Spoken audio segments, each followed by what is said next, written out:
එකක් තාරාවෙක් එකක් පාත්තෙක් Apple juice බොනවද නැත්නම් වතුරට ඇපල් ජූස් දාගෙන බොනවද? මේ දෙකම මිලිලිටර් 200යි. මේක රුපියල් 200යි. මේක රුපියල් 140යි. මේක ගන්න ගිහින් වාරීපල ෆුඩ් සිටියේ මට පොඩි වැඩක් වුණා. මට මේක අමතක වුණා කවුන්ටර් එකේ. ඊට පස්සේ වාරීපල ෆුඩ් සිටියේ සිකියුරිටි අංකල් මේක අරන් දුවගෙන ඇවිල්ලා මට දුන්නා. හරිම කරුණාවන්ත කෙනෙක්. මේ දෙක බොන්න ක්‍රම දෙකක් තියෙනවා. ඒ කියන්නේ එකක් බොන්නේ කට තියලා අනිත් එක බොන්නේ බටෙන්.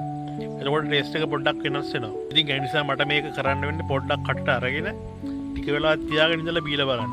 එතකොට තමයි මේකේ ටේස්ට් එක සමාන වෙන්නේ දෙකේම. ඉස්සෙල්ලාම අපි ඇපල් ජූස් එක බොමු.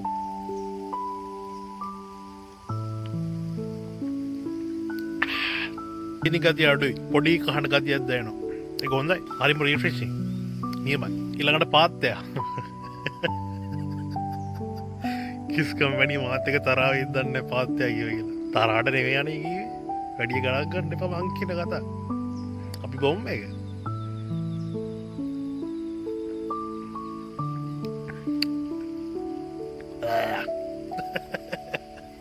අරක ළඟින්වත් තියන්න බෑ.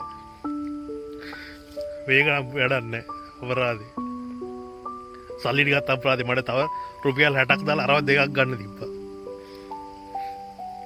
මේක හොඳයි තිබහට බොන්න. ඒ තරම් අර ඇපල් ජූස් එකක් නෙමෙයි මේක. වැඩේ හරියන්නේ නැහැ. මට ඉස්සෙල්ලා මේක බොන්න තිබ්බේ. අරක බීලා මේක පොද්දි මේක බොන්න හිතෙන්නේම නැහැ. ඉතින් ඕගොල්ලන්ට මම අද අයිඩියා එකක් දෙන්නේ මේක නම් ගන්න එපා. රුපියල් 60ක් වැඩිපුර දාලා මේක රුපියල් 200කට ගන්න. මේක ඇත්තටම රහයි. හොඳ බීමක් සුපිරි. පැණි රහ අඩුයි මේකේ. හැබැයි හොඳයි. මොකද පැණි රහ වැඩි වුණා කියලා හැම බීමක්ම හොඳ වෙන්නේ නැහැ. පැණි රහ අඩු ඒවා සමහර වෙලාවට හොඳයි. ෆොන්ටානා තනන්න හොඳයි කියන්න මට තේරෙන්නේ නැහැ. ෆොන්ටානා ළඟදී බීමම නැහැ මම. මට ඉතින් ඒ නිසා එකත් එක්ක කම්පෙයාර් කරන්න බෑ මේක. ෆොන්ටානා සෑහෙන ගණන්. සල්ලි නැහැ ඒව ගන්න. සුපිරි නිෂ්පාදනයක්.